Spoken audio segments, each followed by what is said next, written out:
Picture this. Dusk knifed the flat into copper and shadow. A man with a hand like broken glass held a tin cup to a girl's lips. Out here, giving water could buy a life or a debt that bled a town dry. And the night listened as a rumor began to unlatch itself. The cup trembled in Caleb Moore's fingers. The cut along his forearm had darkened to the color of old coffee. His shirt was a ragged white stripe against the red dust. He had not meant to find the girl. No one did. But she had been a shape at the lip of the gullied arroyo, small, wrapped in a shawl the color of river mud, her face streaked with sun and what might have been tears, or grit. She did not look at him when he offered the cup. She drank anyway, greedy and careful both, like a child, and like someone who knew how to count favors. A bullet had grazed Caleb's thigh back near sundown. The ride in had left his ribs singing. Pain lived under his skin as an animal. He set the cup between them on the ground, palm up, and kept watch on the dark that wanted to swallow the mesa. The girl's hand hovered over the cup, her fingers hot and quick when she took it. Water made a small, honest sound as it touched her mouth. "Name?" he asked when she could breathe without choking. "Anita," she said. Her voice had dust in it, and a careful distrust that would not be taught by men in coats. She would not say more. Caleb had learned on his own that the frontier kept people's names close like silver coins. You could pay with them. You could spend them foolishly. The risk of a name was its power to tie you. He knew what sharing water bought. A debt, an expectation, a story to be told at the next saloon stove. He also knew from years with his hat tipped low and his jaw set what it meant to refuse a woman who had been caught by the desert. Refusal there had fewer mercies than any pump on a dry ranch. He moved the cup again toward her as if the motion alone could be an answer to a riddle. On Hart's claim, 3 miles and a gullied track away, the widow stood where the broken fence met the scrub. Evelyn Hart watched the sunset smear the low buildings into long black teeth and felt the old claim's heart beat under her boots. She was shorter than the men who'd named the ridge, straighter than most, hands flat from mending, and didn't answer to pity. Her husband had been dead a year. The land had become a ledger she could add up with a look. Waterless, grazed thin, and watched by men who thought the dead left holes they could fill. A rider came, the neighbor's boy, breathless, horse-sweating, bringing a story as badly stitched as he was. Caleb Moore had been spotted, he said, giving water at dusk to a girl. Not from here. The rider's eyes slid to Evelyn as if he feared her reaction would topple him like a scarecrow. "Says she might be Apache," he blurted, then swallowed the word, as if it could be taken back. Evelyn felt the word land in her like a stone.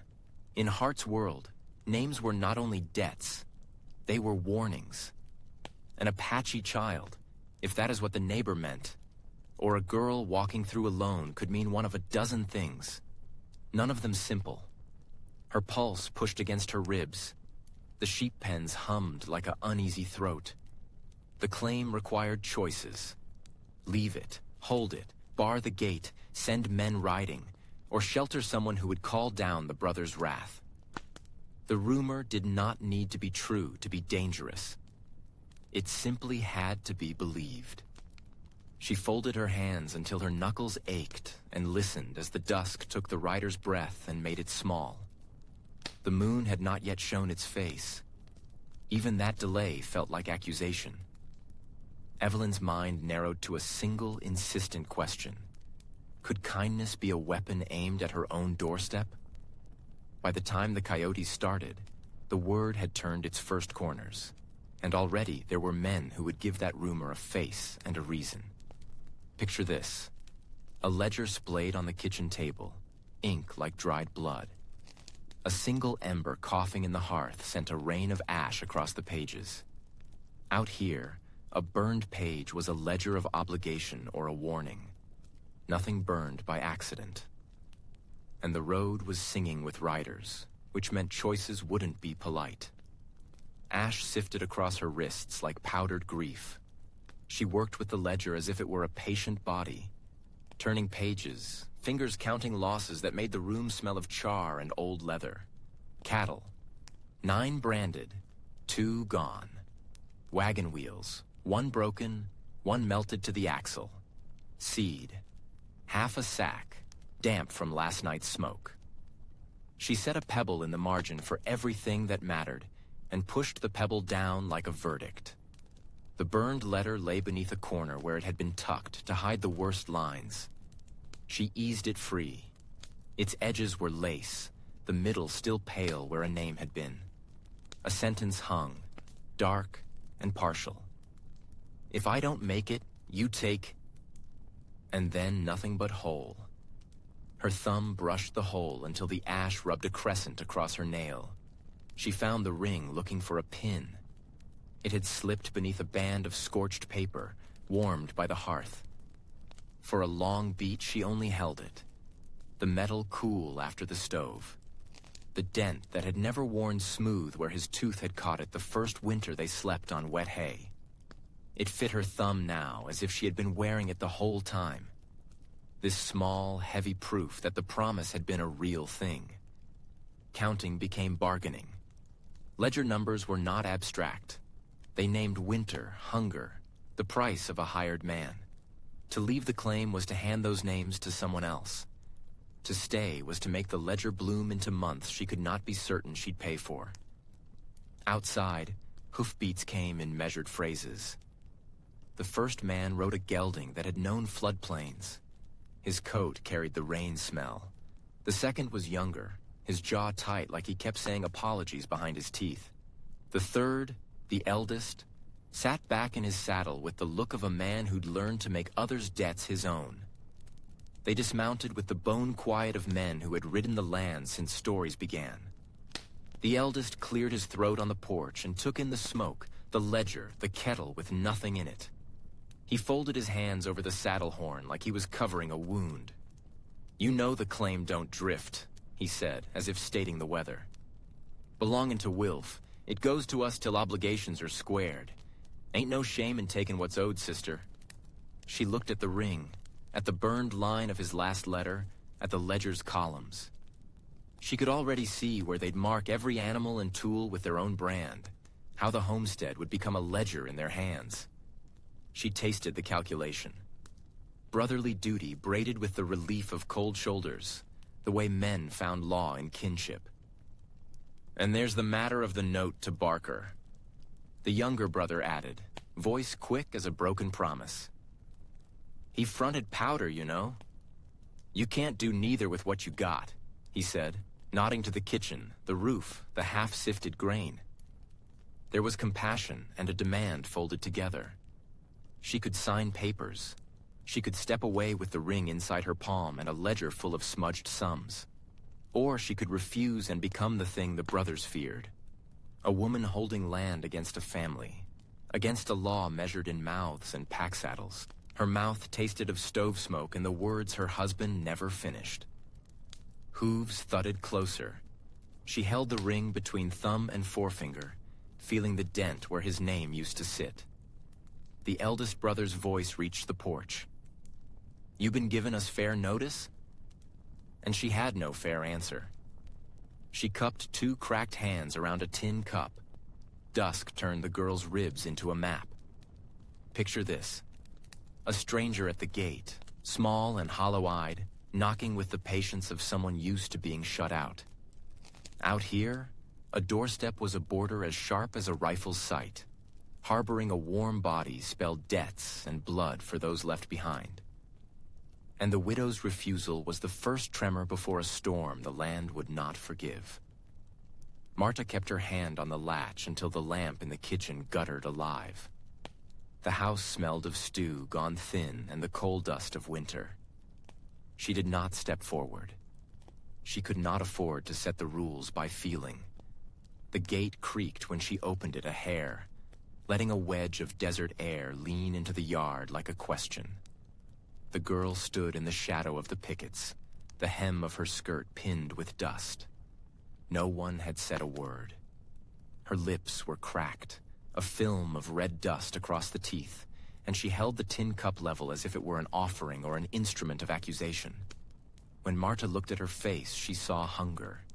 Yes, but also a calm the country learns by gulping drought and living on promises refused. Water, the girl mouthed, twice. A dry sound that might have been a prayer or a plea. Marta's first thought was law. Men did not shelter strangers. Her husband's brothers kept the ledger of honor tighter than the county clerk kept deeds. A runaway, a witness, a wronged family member. Any excuse would bring them riding. All reasons wrapped in righteousness. Men like that favored deeds to ashes and called it justice. Marta had seen sacks burn for less. She stepped back and closed the gate the breadth of a hand. The slamming was soft, but absolute. The girl did not flinch. Hunger had taught her to weather offended thresholds. When Marta leaned through the narrow opening, she could see the girl's throat working, the thinness that made her shoulders like two frightened birds. "I won't," Marta began. What came after was a string of half-sentences. "I can't. You'll bring trouble, my husband." She cut herself off. Saying certain names aloud invited echoes. Better the omission, better the chill. The girl shifted, careful as if she had been schooled in reading faces for mercy. She tapped the cup against her palm, a tiny ringing like a distant bell.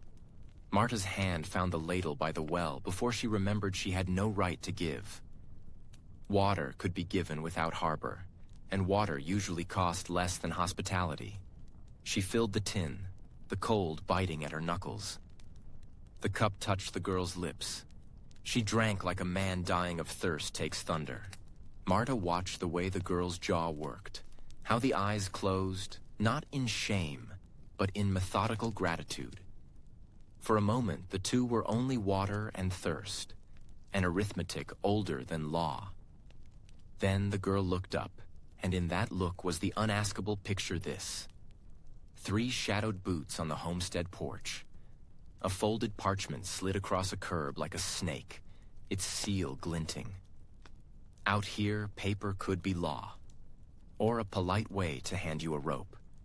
And the night was far from over. She opened the door with 2 fingers, and the girl's curls brushed her wrist like a promise. The moon threw a pale coin of light across the yard. The brothers' horses stamped in it, impatient and smelling sweat and iron. One brother, broad-shouldered, the kind of man who kept grief behind his teeth, held the papers. He read the lines as if truth might be summoned by voices. The other paced, palms at his belt, mouth working with a hunger thinner than hunger. Their boots made the porch boards talk. "This is a writ," the broad one said. "Commissioner sealed. We've the claim on Nolan's place. You and I both know what it means to have a woman's name tied to a man's debt." He let the word debt hang between them like a coin on a nail. The younger brother stepped forward. His voice went softer because he wanted to be the reasonable man. "There's a war party on the mesa. They demand she be given. That's the way they measure peace. Hand her over and the riding stops. We keep the claim. Nobody else gets hurt." Mercy and Law stood in the doorway like 2 strange animals. The widow kept her hands where the girl could see them. The child's knuckles were white with the hem of the widow's skirt. "You bring me papers," the widow said. Her voice had the flattened calm of someone who's fed a canyon full of grief and gotten used to the echo. "And you ask me to hand the child over like a ledger entry." "Not just the papers," the broad brother said. "Practicality. We can move cattle, keep the homestead. You keep life if you let this be a thing settled. You know the price if not." The girl leaned into the widow as if the woman were a rock in a flood. The widow felt the small weight, the warmth, the breath. For a moment, she let the thought of the ranch, the stove, the roof, the fields, flicker like a candle's plea. She lifted the girl's chin as if to hand her forward. Her fingers brushed the brother's palm when she passed. The younger brother's jaw worked. He believed he was doing the sober thing. It was a clean, cold mercy in his mind. Trade one child for many lives. He reached. At the touch, the widow did what the brim of a hat and the flap of a knife had taught her. She moved like a thing trapped beside a rope. Her hand closed, not on the paper thrust toward her, but around the child's wrist, and in the same motion she gripped the girl close, lowering her body as if to kneel. The porchboard creaked under the shift. A boot scraped a line across the wood. The brothers expected resistance, hot and loud. They were not prepared for a feint. The widow's face was a plain surface. Her eyes were hard as a boot heel. "You want law?" she said. "Here's your law." She folded the papers and placed them upon the rail as if the weight of ink might be an anchor against the men who considered themselves her kin. A laugh, bitter and half a cough, slipped from the younger brother. "You'd hide her in a pantry and call it hold harmless?" he said. "You picture this. A single drumbeat, low and hard, rolled over the sage like a thrown stone. Horses lifted their heads. A mongrel that had kept the yard fell flat, ears flat to the earth. Out here, drums were not theater. They announced purpose, counsel, mourning, or the business of war. By the time the second roll came, the valley had drawn a tight, listenable line around them. Scouts came stumbling over the wash an hour later, boots caked with dried clay, faces hard with the craft of telling bad news without softening it. They did not look at the widow so much as they looked past her, as if the truth were something they could set down beside their saddlebags. "Seen 4 riders first," one said, breath steaming in the cool. His eyes kept flicking to the mesa. Then horses like a black tide, drums with them. Could be a war party, could be a council. Can't tell from a mile. The widow listened as she slid the girl's wet hair from her face.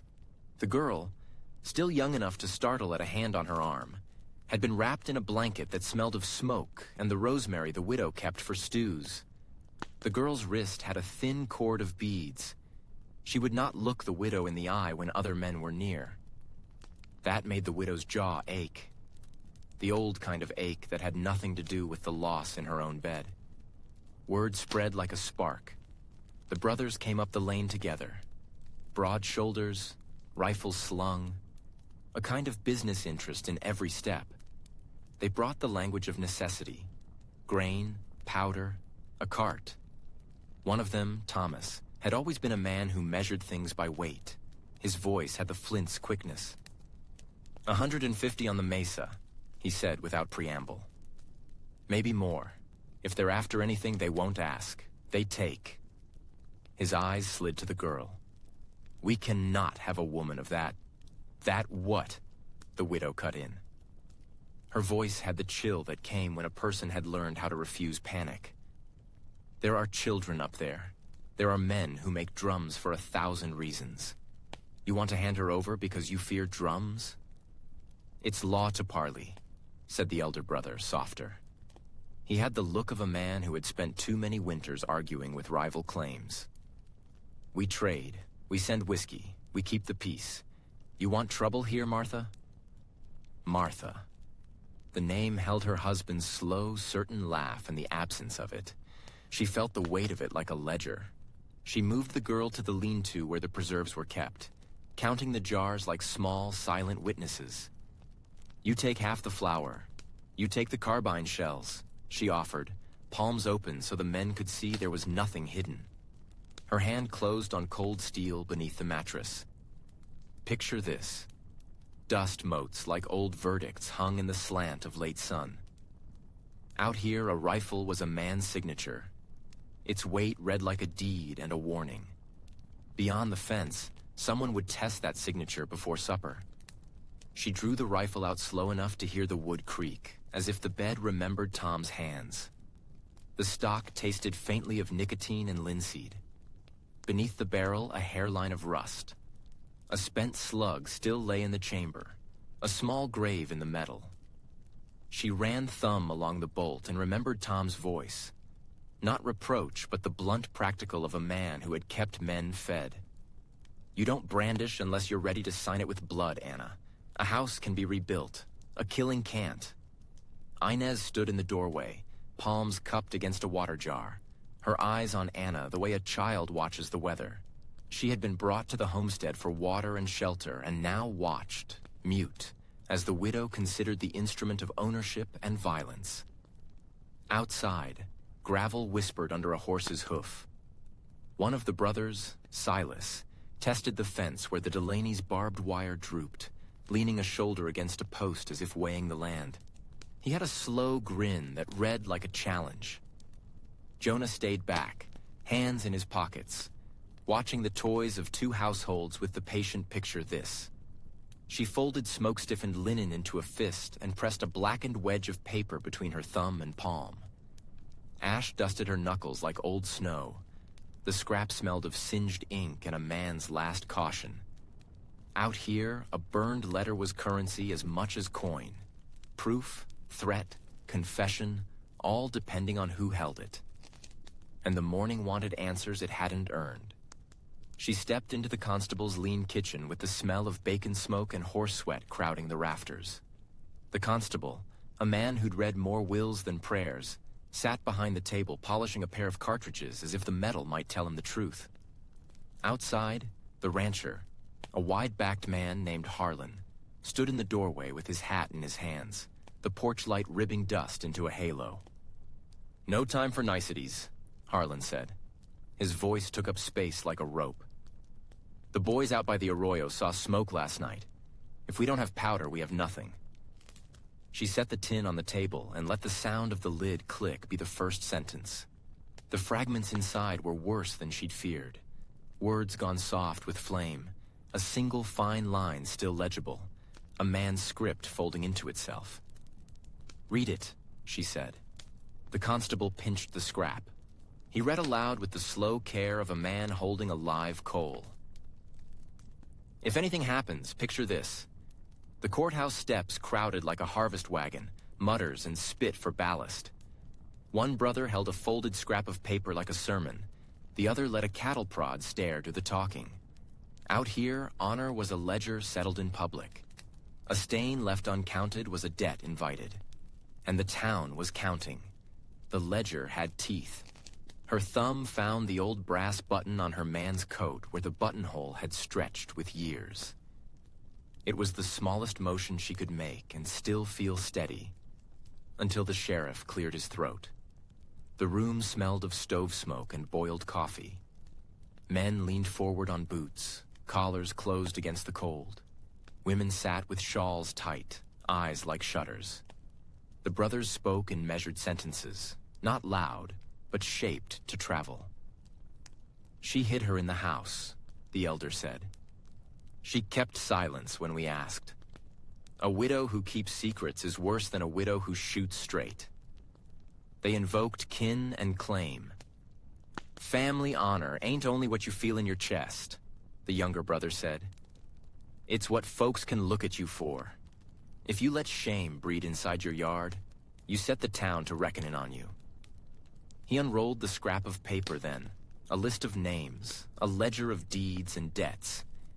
Everything the late husband had signed over when he'd staked his claim. The last line was the widow's name. An old friend rose to speak. Tomas Haynes, who had once cut meat with the husband, and who had been a deputy when law still fit a belt. For years, he'd been the town's slow-speaking conscience. He started soft, then pulled a cord of memory from the corners. A night, a heated argument. Words the dying man had spat about betrayal and about a native girl on the ridge. He did not say the husband pointed at the widow. He said the husband named the girl and named her as a cause of his leaving. People listened as if hearing a brand struck twice. That testimony split the room. Some stood with the brothers. Tomas's words were salt enough to preserve a wound, and they called for an inquest, for warrants, for the sheriff's hands to move. Others remembered how the husband came home with the girl's hand in his, and how he laughed, and they shook their heads as if to loosen a lie. The preacher frowned and looked at the rafters. The girl sat by the widow's feet, hands folded, her bare ankles pink from cold. She was small and had the desert inside her eyes, flat plains, a horizon that never promised shelter. Someone in the back muttered the old law: harboring, obstruction, contempt. The sheriff opened a ledger and coughed. A warrant could be signed on rumor these parts, if enough neighbors signed the oath. The widow rose then. Not to plead, not to beg. She moved because standing was what remained of the man she'd been. Her voice came out a rasp, tight, practical. "You want her?" she said. "Take me instead." The room inhaled like an animal expecting rain. Thomas shifted his weight. The younger brother's jaw twitched. Honor had narrowed around him like a noose, and he smelled the rope. The sheriff's hand hovered over his pen. Outside, the wind threw grit against the glass. Picture this. Moon a coin wedged behind a cloud. A rope whispered. Hooves swallowed the sound. Out here, a snapped rope meant more than alarm, an invitation to decide fast. And the dark wanted its answer. Her hands were steady as the worn walnut of the rifle, though her mouth tasted of tin. Lena had not slept. Her eyes had cataloged the approaches to the claim until every scrub and shadow had a name. She had laid a thin wire, a length of twisted barbed wire, bent low across the track where men might slip by on horses. It was honest work. Keep horses from passing, make men fall, buy time. The first horse hit it with the soft, sudden thud of flesh meeting treachery. A rider swore. Metal screamed against saddle. A lantern tipped and painted the mesa in an obscene, quick light. Lena fired once, the boom a cleaned, final note in the canyon. Someone answered with a shot that kissed the porch beam. Splinters rained like dry bones. Anna moved like a shadow behind her. Lantern set at heel, a tin cup rattling from the messenger line they'd strung. The attackers cursed and scrambled. Lena saw a young face thrown into the lantern's white. Too young, a freckled chin, a jacket with the stitch the brothers wore. Her finger tightened out of an old reflex. Protect the threshold. No quarter for men who would take what she kept for a widow and a girl. The bullet found thigh and cloth. The boy toppled like a bundle of rejected mail. For a thumping instant, Lena felt the clean efficiency of the rifle. Then the hot sour of iron on the wind. Blood smelled wrong in the night. Not the mule blood she had known, but coarse and human and quick. Two men spun their horses and fled into scrub, dragging the fallen with them. One cursed, "We'll goddamn." Another slapped the boy's cheek as if to wake him. The cheating wind carried the boy's name back to the porch, the same name the brothers had used at last winter's feast. Anna had already dropped the lantern and was at the porch step, hands full of linen, eyes not asking for permission. Lena pushed off the picture this. A woman in widow's black, sun on her cheekbone like a verdict. Across the dry wash, a braided leader and his riders made a low hum, horses shifting like judgment. Out here, parley was not talk, but trade. A name, a gift, a promise could buy a season of life. She walked forward with an interpreter between them, and the afternoon held its breath. She kept her hat in both hands until the interpreter, a wiry man called Elias who had lived half his life between pueblos and rail camps, lifted it for her. The leader sat half in the shadow of his horse, young enough that anger hadn't yet carved the lines in his face. He let the interpreter give his name. The sound unmoored at English ends and came back softened. Not a performance, but a piece of weather. Elias set down a tin cup between them. It clicked on the hard ground like a small bell. She'd brought coffee that was more grit than bean, and a strip of cured beef wrapped in oilcloth. Those were poor offerings for a war table. They were what she had and what the rules of hospitality required. The leader watched the cup, watched her hands. Respect, the interpreter said later in a way that did not change it, was not decoration out here. It measured whether someone could be trusted with rage. "Your husband," Elias translated, his voice low, practiced, money in a marketplace. "He gave water to a child. That is remembered." The leader's eyes went to the girl, who stood by the widow's saddle, small and wide as a new moon. She clutched a braided ribbon. The girl's neck still bore the faint black of the dust stain where the cowboy had wiped her face. The leader's lips closed over something like pity and something like hunger for an answer. Elias shifted, then spoke for the leader. The words were plain, stripped to need. They would withdraw their war party if the widow made them a promise. Not merely a promise to remain quiet. A binding exchange. The tribe would accept a season without raids, an acknowledgement of the well's borders, and the return of cattle taken last winter. In return, they demanded one of two things: a public hearing to be held at the widow's door, where the men responsible for a killing 2 winters ago would be handed over to tribal justice. Or, failing that, the widow would give up the child now with her and let the tribe take her home. There was a pause. Horses breathed. Somewhere a foal's call stitched the distance. The widow's first thought was the law. Handing kin to a group with their own rights was an action with no return. Her fingers found the old silver ring sewn into the seam of her apron. Her husband's. The ring was smaller than a coin, hollowed with use. She felt suddenly foolish for bringing coffee picture this. The wedding band, dark with river grit, pinched between the widow's thumb and the girl's shaking fingers. The girl spit river taste and held it out like a confession. Out here, a ring could be a pledge as well as a promise. Tokens settled accounts where law could not. And the wind that moved the dry grass made the widow know the night had more questions than grief. The ring was smaller than she remembered, the gold eaten thin at the edges where his teeth had worried it in bad winters. She turned it and found the faintest notch inside, 2 initials and a mark that went across them like a signature. Her mouth filled with the dry taste of creek water and old apologies. The girl watched her with all the slow honesty of childhood. No hedging, no remembering, only the present wanting. "He dug it from the shallows," the girl said. "Old man at the crossing. Said he knew you. Said it belonged to him. Said to tell you keep the promise." The widow's fingers tightened so the ring bit into her skin. The old man at the crossing was a name she had heard once in a conversation between men too tired to lie. White Elk, a guide who had steered her husband through a narrow pass to find a spring that would save the homestead that first dry year.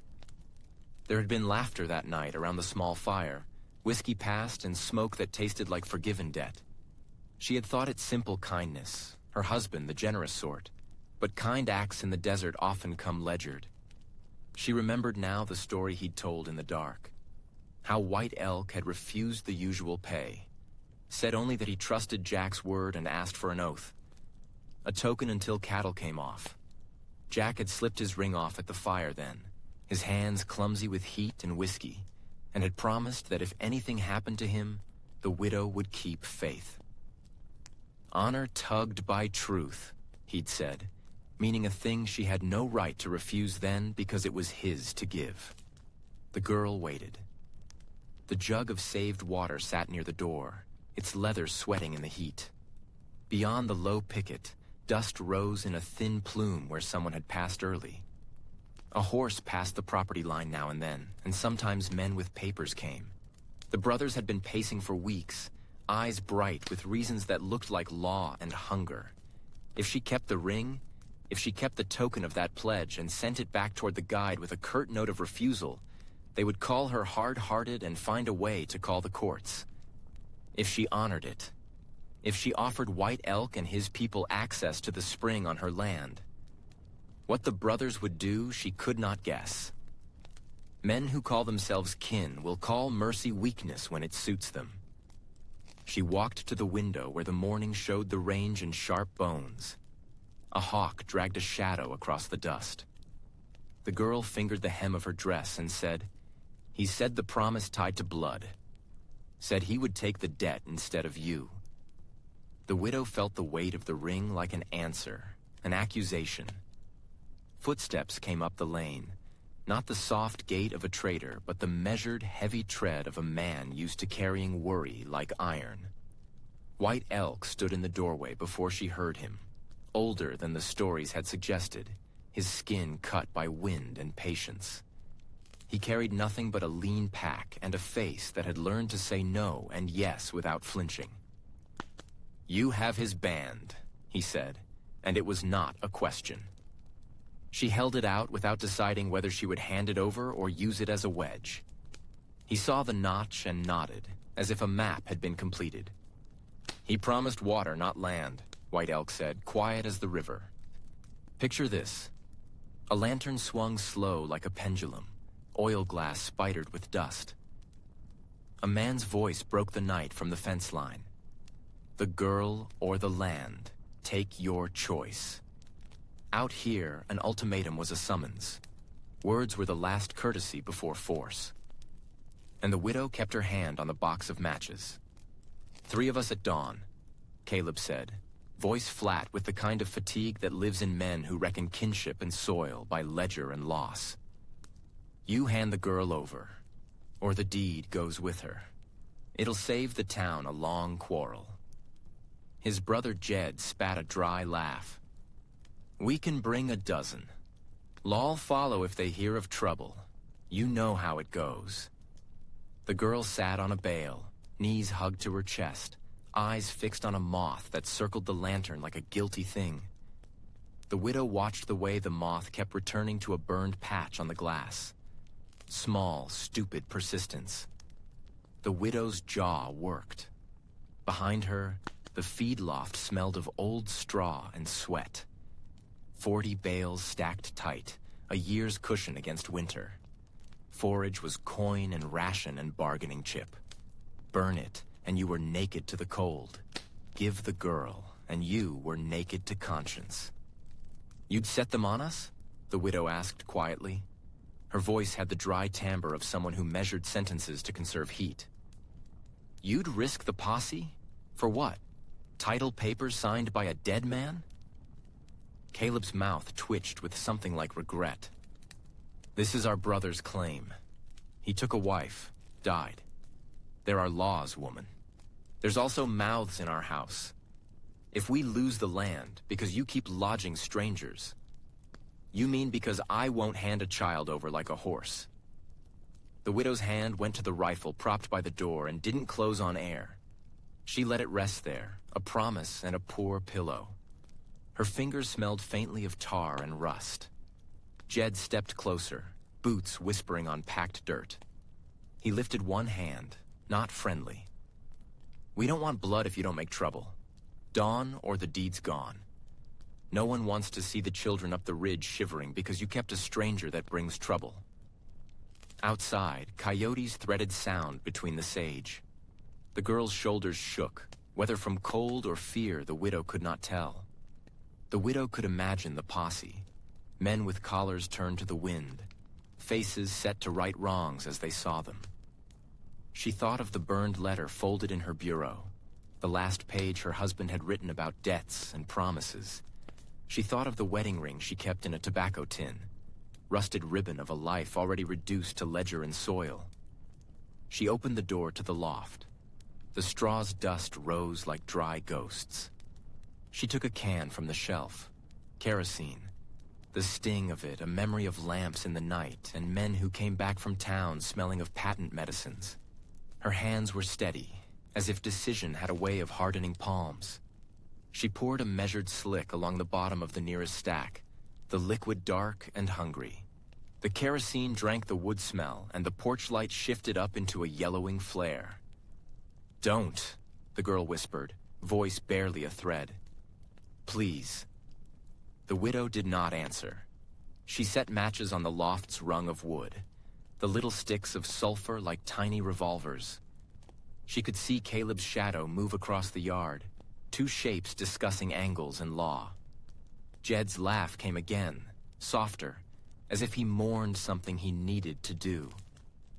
She thought of mercy, a hand given to a thirsty child in the arroyo, the man's boot prints leading away after he'd left. She thought of survival, mouths to feed, seeds to bury in spring. Mercy and survival were not opposite so much as knotted. Pull wrong, and the other tightened.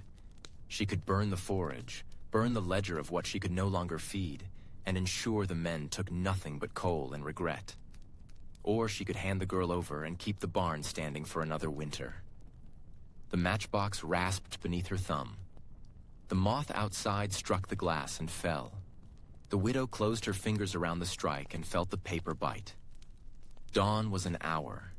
The loft smelled of kerosene and hay and something older. Charred patience. Her thumb struck. The sulfur flared.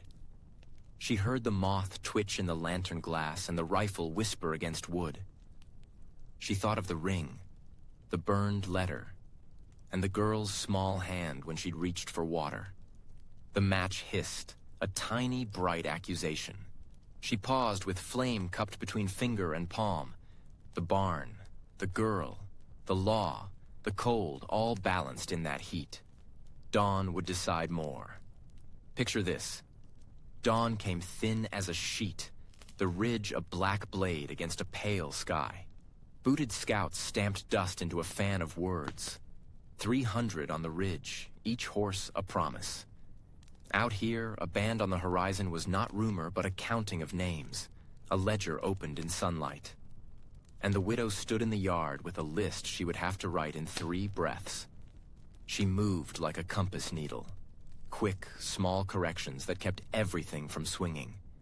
The kitchen door banged shut behind her. The girl had her hands clasped at her throat, eyes wide and bright as a new coin. Elias and Jonah, the brothers, already wore the old men. Picture this. Her fingers closed around the iron key until the skin on her thumb flamed white. Wind threw grit at the porch. A lantern trembled in the widow's palm. Out here, a signed paper could be more lethal than a rifle. Property settled the dead as much as the living. She had 10 minutes to trade home for life, and no idea whom to trust. She met them at the corral gate, where the night smelled of horsehair and hot metal. The brothers came like a dark weather. 3 of them, broad-shouldered, boots dug in, faces rubbed raw with smoke and sun. Men behind them shaded their eyes, ranks of cattlemen and hired hands like a second ledger in muscle. The girl stood a few steps behind the widow, small as a wish, clutching the hem of the widow's shawl until the fabric puckered white. "Mrs. Calloway," the eldest said, voice sandpaper and oil. "We'll talk straight. The law's thin here. A woman alone? No offense meant, ma'am, just fact. No offense meant. Words used to pin men like a bandage." The widow smelled the lie before she heard it. She put the lantern on the ground, its circle of light a fragile coin between them. She unbuttoned her sleeve, eased the deed, folded, creased, the ink where her husband's hand had trembled last summer. Out of the box at her hip. The paper was as small as a promise. It felt heavier. She thought of the plow tucked in the back shed, of the apple tree that refused frost last year, of her name on every mortgage and notice like a list of debts you could not teach away. Surrendering it would be giving up the last visible map of her life. "You want it?" she said. "You have it. You give me safe passage for the girl and me, and you sign a witness. You let us ride by your men to the turn of the West Road, and I hand the deed to you." The eldest glanced at his brothers, a slow appraisal. "We keep our men in line. We sign. You ride. That's fair." There was a quiet in which the only sound was a hound whining in the dark. The girl's lips moved, a prayer or a name. No one could tell. The widow felt the old, blunt ache of grief, an animal memory that tightened her throat. She held the deed out with 2 steady hands. She had made bargains before, with sickness, with frost, with creditors. None had demanded the paper that spelled out the shape of her days. The eldest's fingers closed on the corner of the deed like teeth. "We'll have a witness," he said. "Our man Giles will put his mark." You ride for the West Road at the first light. No tricks, Mrs. Calloway. Giles, a thin man with eyes like a bad harvest, stepped forward, lantern carrying, and fumbled for a stub of pencil. The widow watched the ledger of her life pass from her hand to his. She watched the eldest tuck it into his coat, very close to his heart, and for a second believed the bargain might hold. Then something inside the eldest shifted. A small, practiced cruelty unspooled like a rope. "Wait," he said softly, and his hand struck the girl's arm. The motion was quick enough that the hounds barked and the nearest men surged. The girl's head snapped. Her shout was curtailed by a hand over her mouth. The widow lunged, the lantern falling in skittering sparks across the dust. A man shoved at her shoulder. The old scar from the threshing accident flared. "By the law of kin," the second brother said, voice trying for reason, as if reason could smooth rawness. "She's kin of the dead man. That paper is ours anyway. We keep her for the valley or we sell—" "You promised," the widow said. Her voice had no tremor left. It was a flat instrument. She heard in it the thing that could break or hold the world. The eldest smiled without warmth. "Promises are thin, a long way from town. You give us the land, you get nothing but this walk. We can't have strangers walking off with the valley's future." He jerked the deed into his breast like the secret of a smug king. A man behind the widow reached for her gun at her hip. The widow felt time sharpen, the girl muffled, the lantern guttering, the smell of leather and old blood. She could hand over the rest of her life in ink and hope, but not that small human weight pressed to the shawl. The law, the ledger, none of it would buy back the girl if they meant to take her. Her hand closed on the pistol butt, felt the cold, reliable promise of metal. She had never killed a man she'd known, only strangers and rabid dogs. The brothers had misread the arithmetic of honor, to give everything for nothing. The men behind them shifted, eager now that the bargain had cracked. She thought of the apple tree, the plow, the ledger in the box, the name that would mean nothing with the girl gone. She thought of the dead husband's stubborn oath to teach the land to anyone who earned it. And suddenly the paper was not only a map, but a weapon, a ledger that could set men against one another. The eldest's hand tightened on the girl's arm, the skin white where his fingers pressed. The lantern went low. Dust sifted like slow ash. She could hand him the deed and ride away alone. She could step back and leave the girl to whatever the brothers decided. Or she could do something that would burn the ledger clean and change the math of the valley forever. Her thumb eased on the hammer of the pistol. The night held its breath like a drawn bow. She pulled the gun free. The eldest's smile died. Men reached. The girl's eyes were a picture this. A single match struck beneath a sky the color of cold iron. Flame licked the eaves, and the barn answered with a sound